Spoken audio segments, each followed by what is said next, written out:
There are two main ways to organize society: as a democracy or a dictatorship. In a democracy, people control those in power. In a dictatorship, those in power control the people.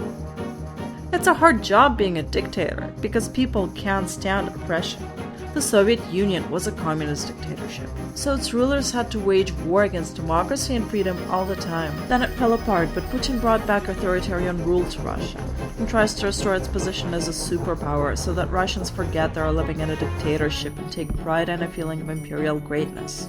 Most of all, he fears successful democratic governments on Russia's borders that could serve as an alternative model to his vertical of power.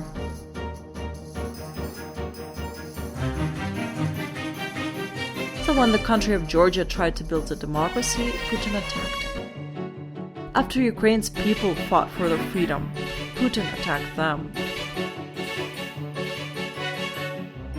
When the Syrian people rose up against their dictator, Assad, Putin helped him attack his own people.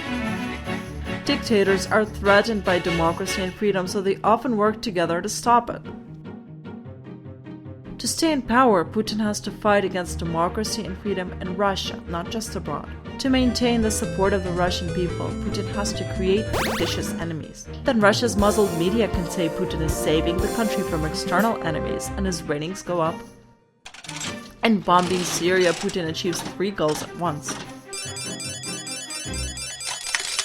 4/5 of Russia's attacks target not ISIS, but areas held by groups that oppose both Assad and ISIS, according to Russia's own data. So Putin not only helps Assad prop up his regime and distracts Russians from their own economic problems, he also distracts the world from his covert war in Ukraine.